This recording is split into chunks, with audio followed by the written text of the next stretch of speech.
You just want to step out of it, to step out of the whole race, the whole business. The monstrosity of being alive overwhelms you. If you have depression, if you have anxiety, if you have post-traumatic stress disorder, if you have any kind of mental health condition, this is not something to ignore. Depression, frustration, anxiety, pain, disillusion. It's just a natural part of the process of becoming a stronger version of yourself. The thing that keeps one living is a sense of future, that there will be a tomorrow, and tomorrow I've got to do this, and then the day after I've got to do that.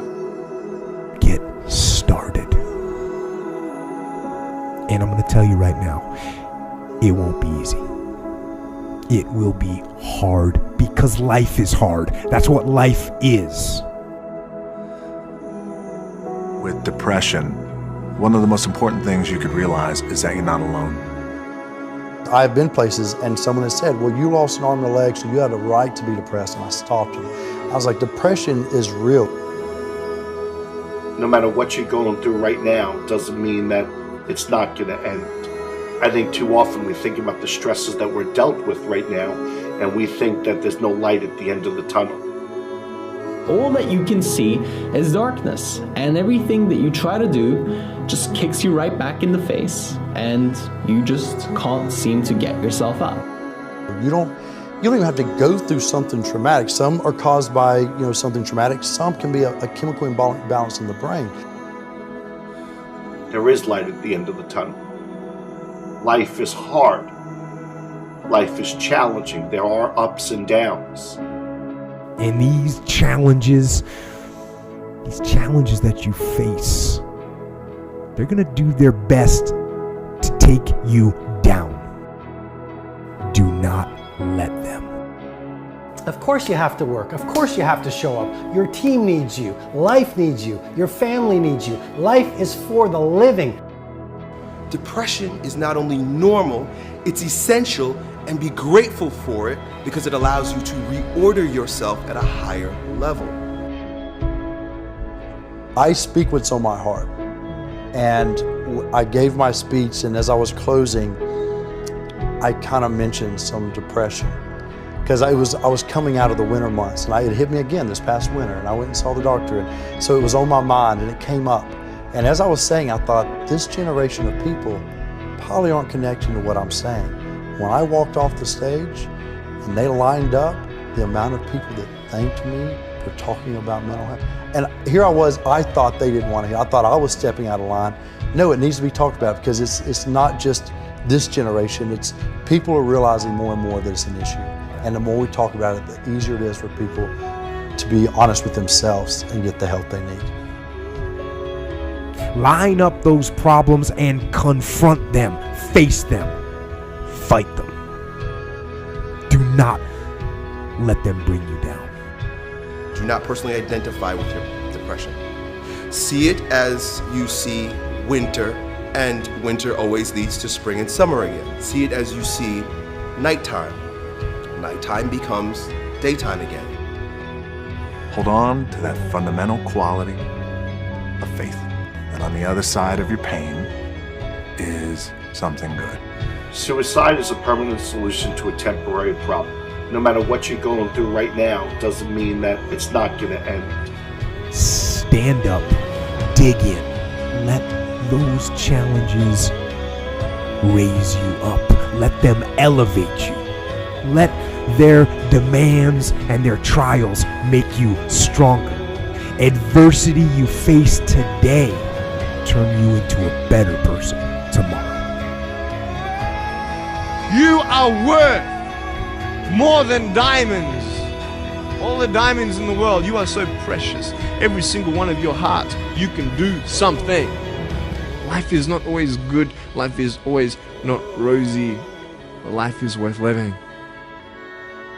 There's one thing that if you did every single day, it would make an extraordinary difference in whatever mental health issue you're struggling with, and that is exercise. And the reason you've got to exercise every day is because what we know about human beings is that when you physically move, your physiology changes, and that changes your brain.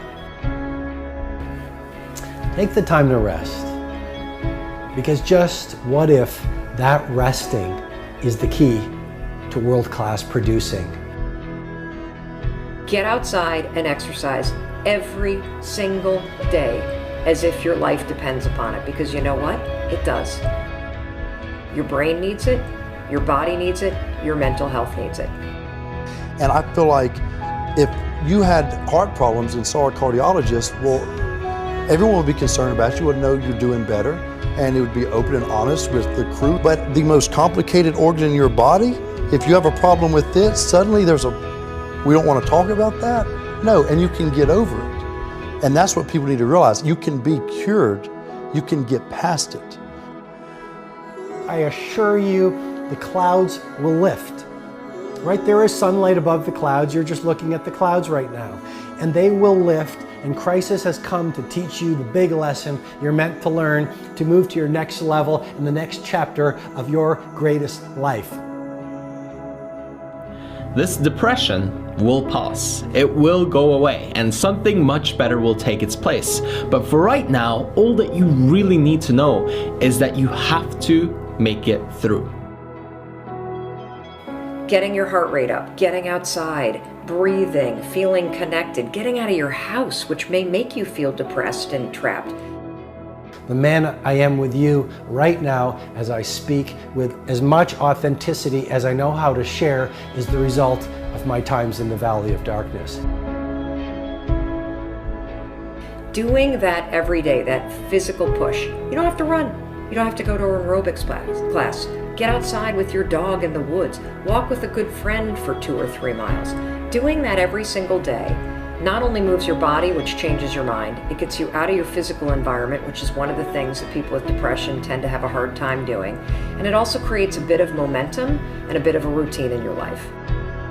Every time I experience a bout of depression, I come out on the other end a different person, doing different things. But it's because I'm aware of what's happening and I'm aware.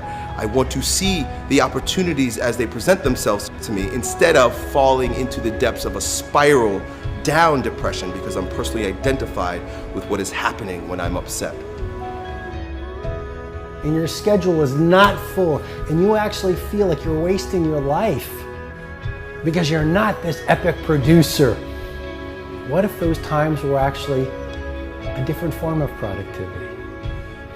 What if those times were actually being productive in a different way, where you're actually producing not in the world, but producing within yourself, producing strength, producing new insights, producing new ideas, producing new capabilities, producing new energies, producing new emotions, shifting from fear to love, because when you go through difficult times, what do you really do if you feel your fear and your pain? You release it.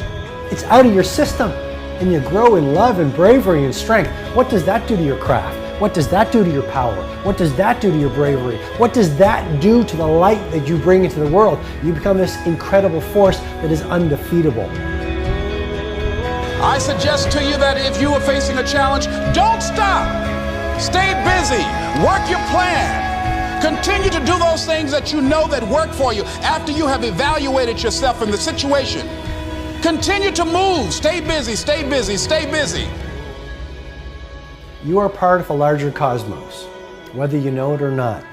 And communing with nature allows you not to see the bars of the prison cell, but the stars of the universe. And if you can connect with those every day, my dear friend, you will use your pain as an instrument for your greatest growth. And then you try something new. And then you'll also go to school and people will put you down and parents will tell you that you're a failure because you failed at a test. And you start believing the lies around you, saying that you're not good enough and no one's going to want you and you'll never ever do anything good in your life and you'll never ever, achieve the dreams and goals that you wish you had done or wish that you could do. And these steps take you closer. That voice saying, you're not good enough, you're not good enough, you're not good enough, and all you need is one more step to fall. So you have a choice to know which step you're going to take today.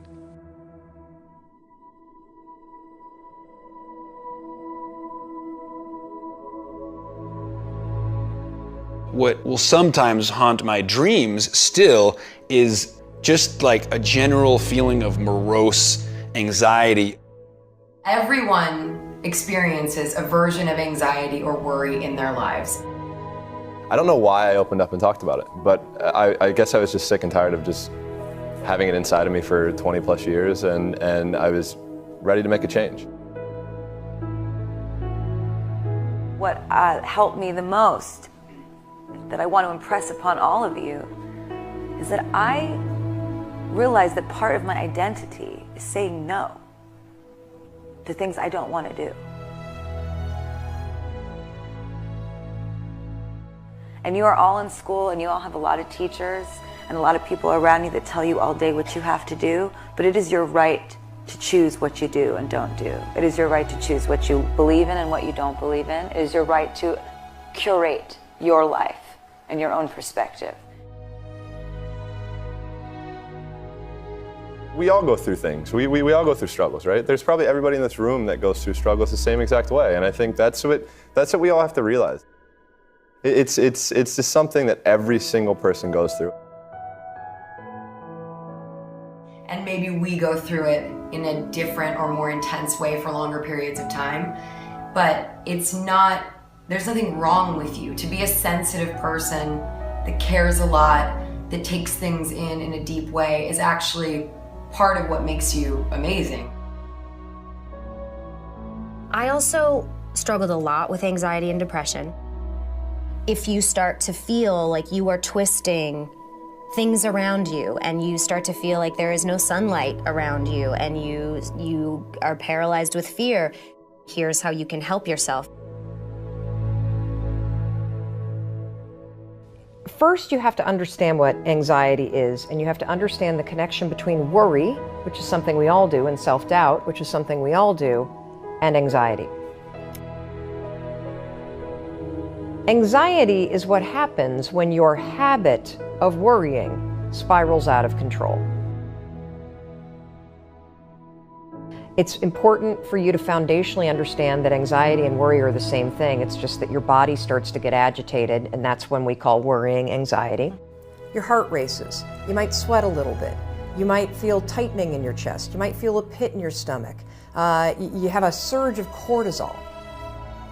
You can actually beat it.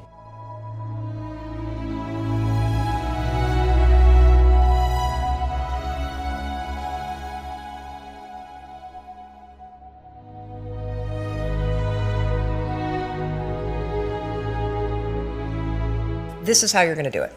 So all day long, you're going to have moments where your thoughts drift. Like you'll just be hanging out with your friends, and then suddenly you're like, I'm not sure that person likes me anymore. I haven't heard from my kids lately. I wonder if they're dead, or, as I check, like you just start worrying about stuff. Why? Because it's a habit.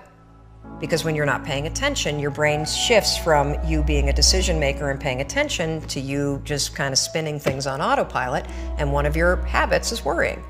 The second you wake up and you notice, holy cow, I'm talking some negative garbage to myself right now. 5, 4, 3, 2, 1. You've just shifted the part of the brain.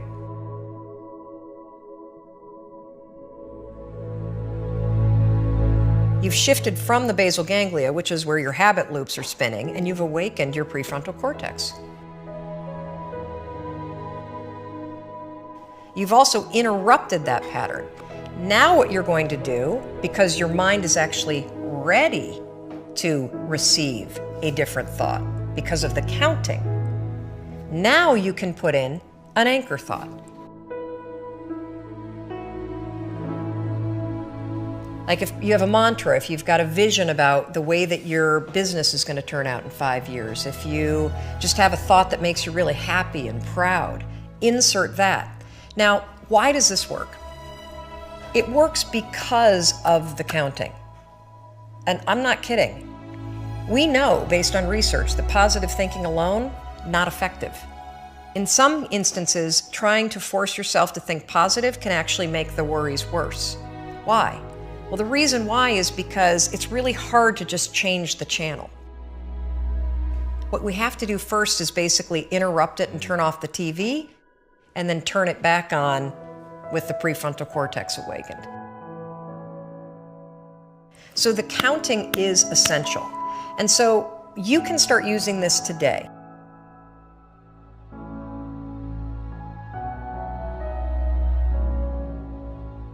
And the problem that I have with anxiety is the physiological side of it. I got shallow breathing, rapid heart rate, and most terrifyingly, the blood is actually leaving the prefrontal cortex. And so you're getting into a position where your higher level cognition is actually being shut down because it doesn't have blood flow. And then I began to visualize that what I was trying to do was get myself into a calm state where the blood could actually go back to the places that I needed it so that my higher level ability to reason would kick back in. The first thing that I started to do to be able to consciously control that was meditate. In meditating, what you're learning to do, at least for me, and I don't consider myself a meditation expert by any means, but this was one of the huge wins for me in meditating, was learning to breathe from my diaphragm. Even one breath from my diaphragm had a really big impact.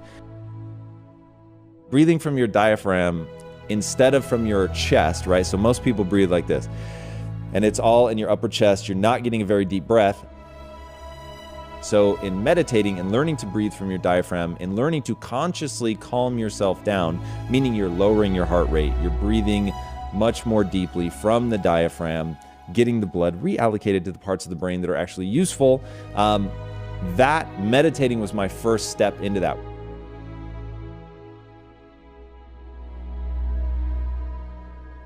When there are really hard times, there are so many tools that you can use to help yourself in those times, and it does get better and easier as life goes on and you start to get to know yourself more and what will trigger certain instances of anxiety and where you feel comfortable and safe. So I would just say, don't ever feel like you're a weirdo for it, because we're all weirdos.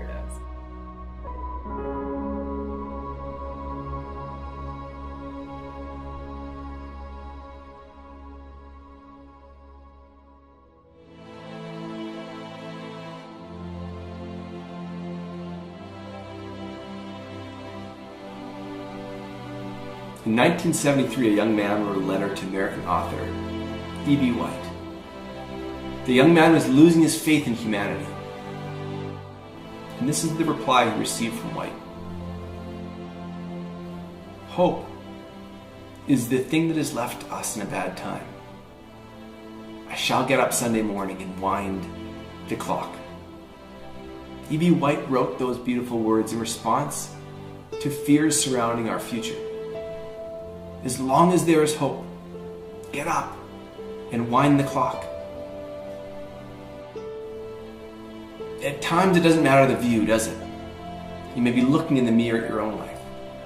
You may be looking out the window at what's happening around you. The future becomes bleak. Days full of fear. It's when darkness forms, clouds roll in and life gets heavy. Sometimes we feel it together. Sometimes we feel it alone. Those times surrounded by sadness. And in those moments, what are we to do? For there is but one sensible response, isn't there? We wake up and we make tomorrow better than today. We get up, we rise, we wind the clock, and we are to do it with our heads held high so that we can be the first ones to see the sun as it starts to poke through. You know, if you're down and you can see a reason why you should be down, then that brings with it a certain clarity. But if there's no reason, you tend to think, well, why on earth am I feeling like this? I don't understand. If you're like me, you're feeling it lately. We're in a moment when the clouds have covered some of the light. The way forward may seem to be slipping from view. The path of progress, which has been so hardly fought for, can feel like it's fading. Perhaps it was the path you were declaring for yourself, and now it's changing. It's shifting. Gone. And hope is the thing that has left us in a bad time. But hope is not the final fragile string. Hope is the start. Hope has a strength. It means something new is coming. Because it always does. Clouds break. The sun shines. In fact, it's never stopped. So in E.B. White's words, hang on to your hat. Hang on to your hope. And wind the clock, for tomorrow is another day.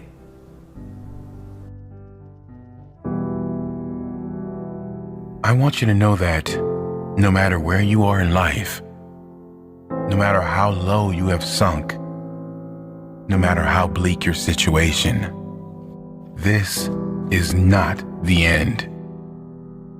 This is not the end of your story. This is not the final chapter of your life. I know it may be hard right now, but if you just hang in there, stick it out, stay with me for a little while, you will find that this tough moment will pass.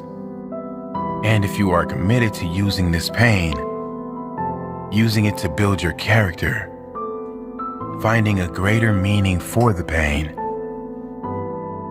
you will find that in time, you can turn your life around and help others going through the same struggles.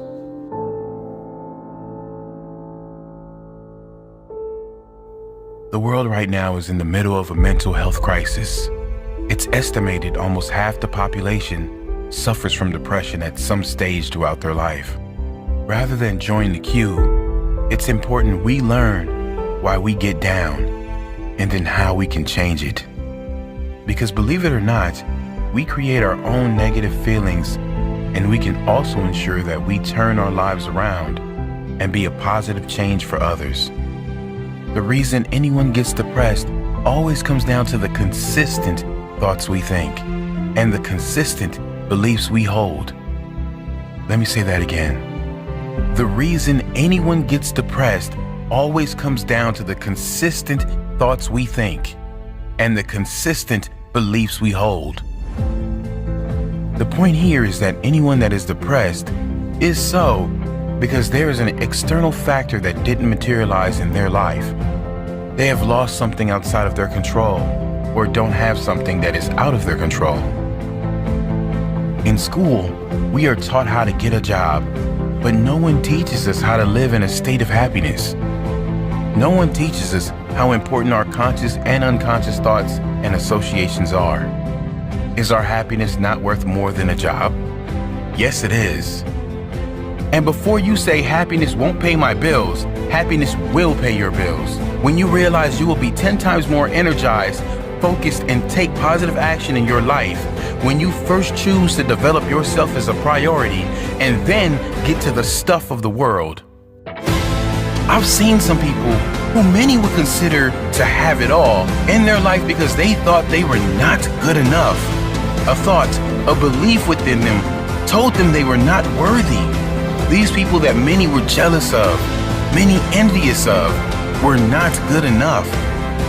You must value yourself enough to take the time every single day to work on you, to engage in something that will ensure you are a positive influence on the world. This, of course, doesn't mean life will suddenly be perfect. The same life challenges will show up, but if your mind is strong, if your mind is at peace, your reaction to the challenging times will be very different. Your reaction will be, how can I make this work? Not why is this happening to me? And then others will look to you, not with pity, but with hope. Because your strength will become their hope, their strength. You really can be that powerful. You can ditch the victim story. You can leave the pain behind and focus on how you will react next. How you will react positively. Read all you can read to get your mind in a positive place. Take steps to ensure you will be in a better position next time.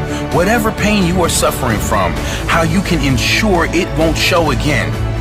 Take little steps, and soon you will be at the top of the staircase. Don't give up. You are worthy. You are more than worthy. You deserve to experience how great life can be, and you owe it to the world to be that positive change for others, to inspire others who will look to you and say, he did it, she did it, and I can do it too.